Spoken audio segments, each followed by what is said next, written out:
Welcome back to Winners and Losers, everybody. It's the international weekend. Pato is replacing Hamill, who is still on holiday. Pato, we're starting with Kane and England. This one was submitted by Ben Macker.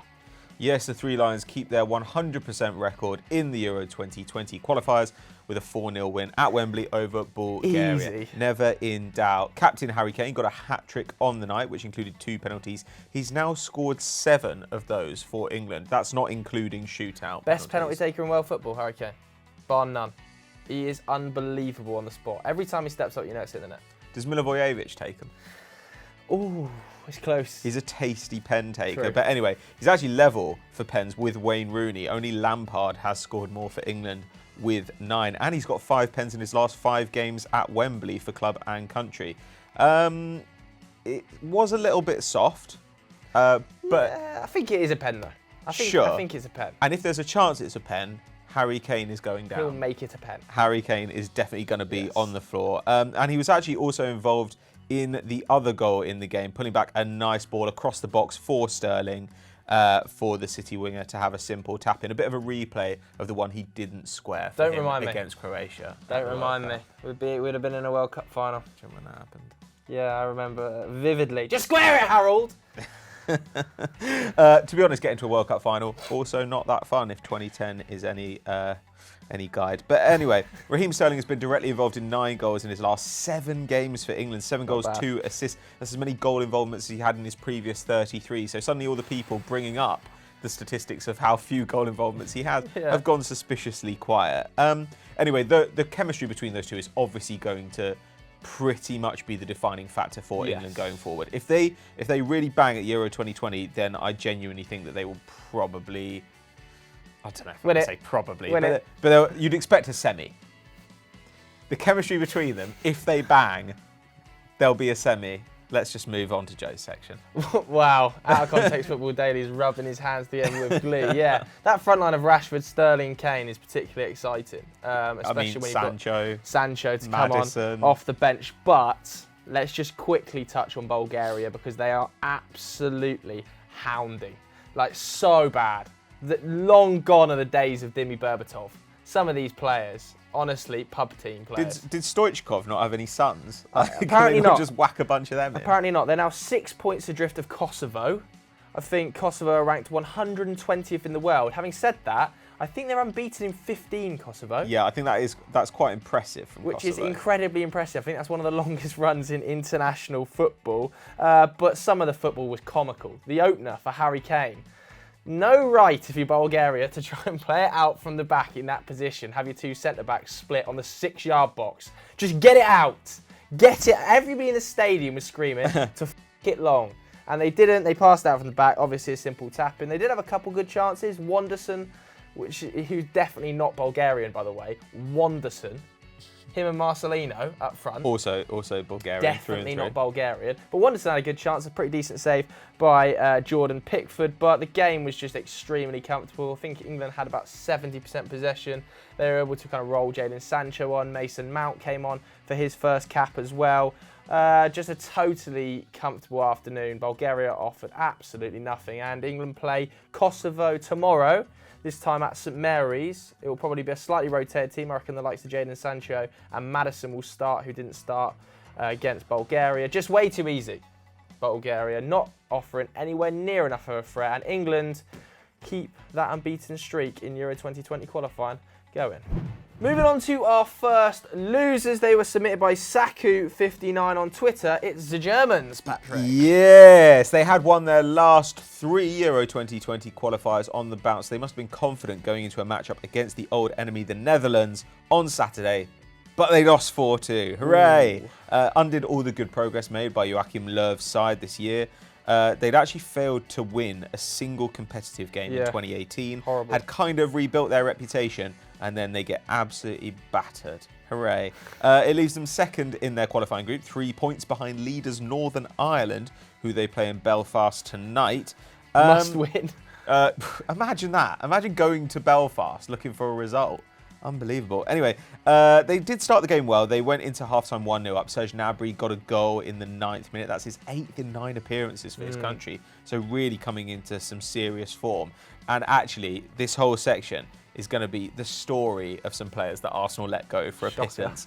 He was actually deployed at centre forward in this game, though obviously we see him play on the wing for Bayern. Very effective in the first period. 2 shots on target, more than anyone else on the field.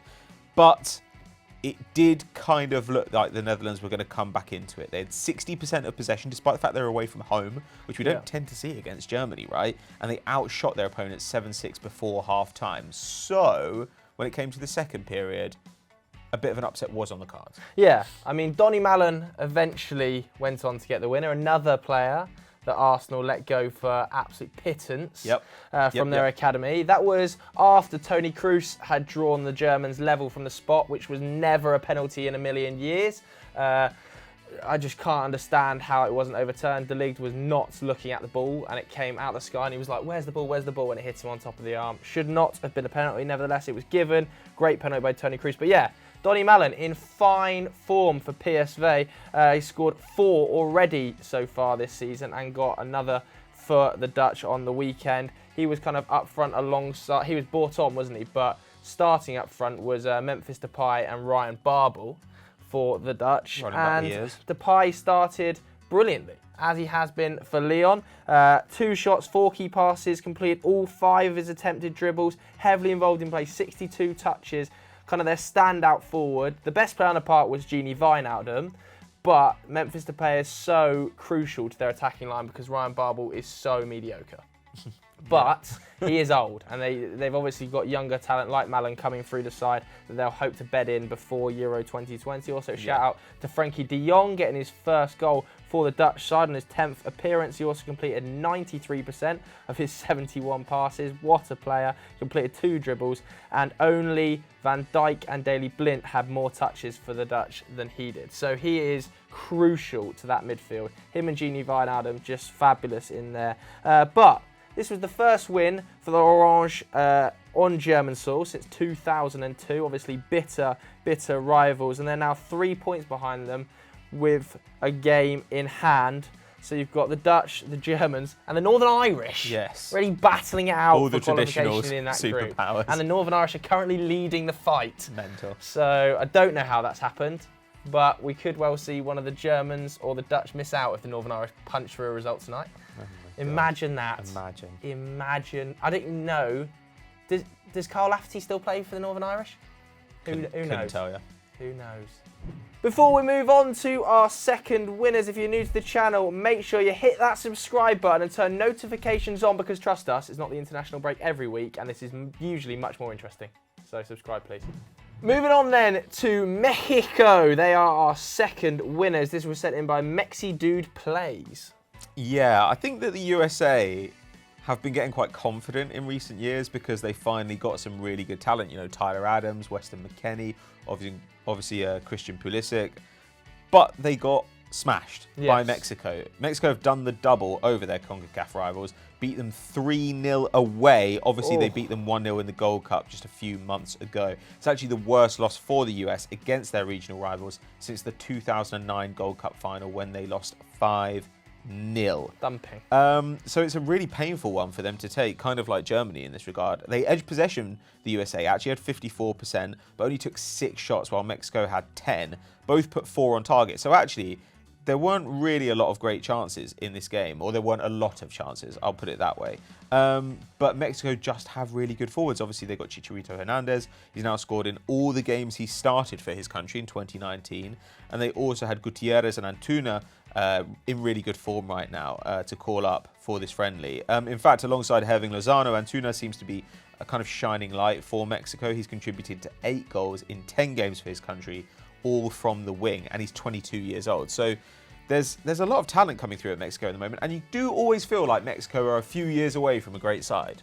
Yeah, every single time, and it's kind of similar for the Yanks at the moment as well. They are in transition. They've got a very young side. I think the average age on the weekend was just 24 years and 150 days, which if you were to put that into context in the Premier League would be the youngest starting 11 so far this season. Really? So it is a really, really young side.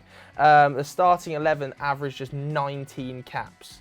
Okay. So everybody there is young. To name a few of them, Sergi Dest, Miles Robinson made their debut for the country, and obviously Tyler Adams didn't play. He's still injured. The manager, Greg Berhartler, he's been there since 2018, and his side are either hot or either one of them.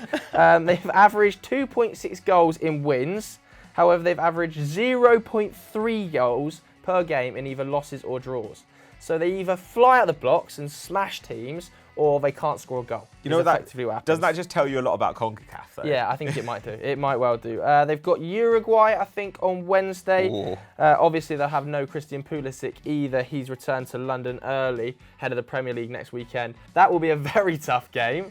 They'll be looking to bounce back. But it's a young, exciting team. Give them a bit of time to develop. And I hope they do well at the World Cup 2022 in Qatar.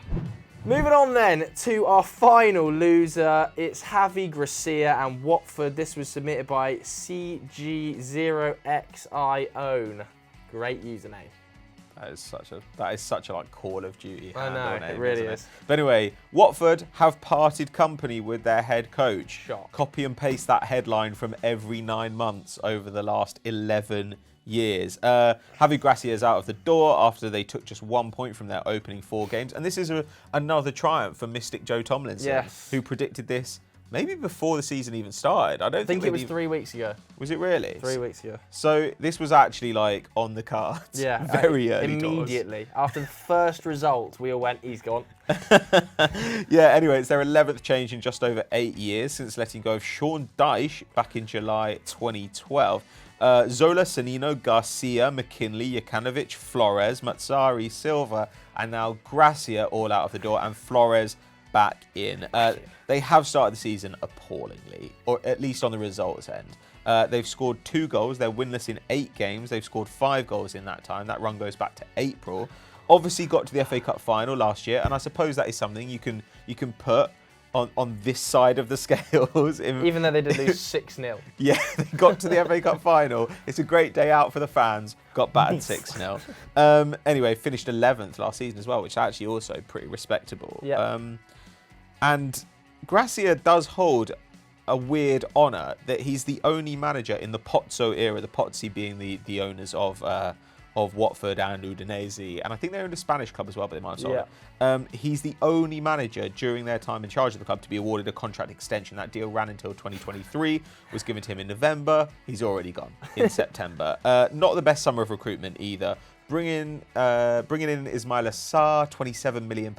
That's an awful lot of money. But beside that, they only spent 6. Craig Dawson, Danny Welbeck, João Pedro, who I think, is he even there yet? I think he comes in January, right? Does. And obviously sold like Dodi Lukebakio as well. So, I mean, I don't know what they expected from the start of the season. Well, I was reading a few reports this morning, and they are expecting the minimum requirement of the manager this season, according to some newspapers, I think it was in the Telegraph, is that Watford finish top 10. They believe the squad, the Pozzos believe the squad is a nailed-on top 10 contender with Ismail Assar, Pereira, Deulofeu, Doucouré, Capoue. Have they looked at some of the other squads, though? Have they looked at West Ham? Absolutely shocking, that is. Top 10. What world do these people live in? Ironically, as well, they brought back Quique Sanchez Flores. They waited just 30 minutes for that announcement of a sacking to cool down before putting out the fresh one. Yeah, it's so good. It's that club statement, Javi Gracia. Welcome back, Quique Sanchez Flores. Absolutely hilarious. The positive for Gracia, of course, is that he is one of the favourites to take over next time. But Flores has led the club to a 13th place finish, obviously in the past, and an FA Cup semi-final. So that was back in 2016, I think, before he obviously got the chop in spectacular fashion. Not at the best time since. He was at Shanghai Shenhua, I believe from December to about June. He was 1 point above relegation over in China, so not great. He was then really keen for the Newcastle job. Put his name into the hat, got an interview. Obviously pipped to the post by Steve Bruce, so I don't know what that says about him. And his first 2 fixtures are Arsenal at home and then Man City away. So that'll be a big 0 points. I hope we absolutely pump them. I always want to beat Watford because of Troy Deeney, but I hope we absolutely pump them. That will be 0 points The timing is a bit mystifying, I'll put it that way. I mean, they could have probably waited for those 2 fixtures out of the way. Yeah. Then they would have more ammo to sack Javi Gracia. You'd have been on 1 point after 6 games, really struggling. You're going to lose those games anyway. But at least PR-wise, it makes the sacking seem more acceptable. Sanchez Flores comes in after the back of 2 15-0 pummelings and then gets a result. It's positivity. Now he comes in off the back of an international break, loses 2 by 10 goals to 0, and suddenly it's even more doom and gloom. I think it's an odd time to do it. They've basically got to beat Arsenal for this to work out. That's the only way this could work out. I mean, the new manager bump does usually happen, but it doesn't usually happen to the extent that you can beat Arsenal and City. That's true. Fair point. So I think it's troublesome times for Watford this season, and the top 10 push is just ridiculous from the Pozzos, given Everton, Leicester, Wolves, West Ham have all got better squads than them, and let alone the top 6. Yeah, I mean, top 17 is what you need to aim for at this stage. Just stay in the league because you can't win a game or score a goal at the moment, and Danny Welbeck's up top for you. So not a best weekend for Watford or Javi Gracia. So that's it for this episode of Winners and Losers. Pato, no ERU today. Anything else we should watch? Got a top 10 going out over on Eurofootball Daily, so go over and check that out. Obviously, Stat Wars is up and running, and Joe and I faced each other over the weekend, so check that out. And make sure you download the podcast too. 2 podcasts, Games Gone Mad and Sunday Vibes Extra Time. Thanks very much for watching. Au revoir.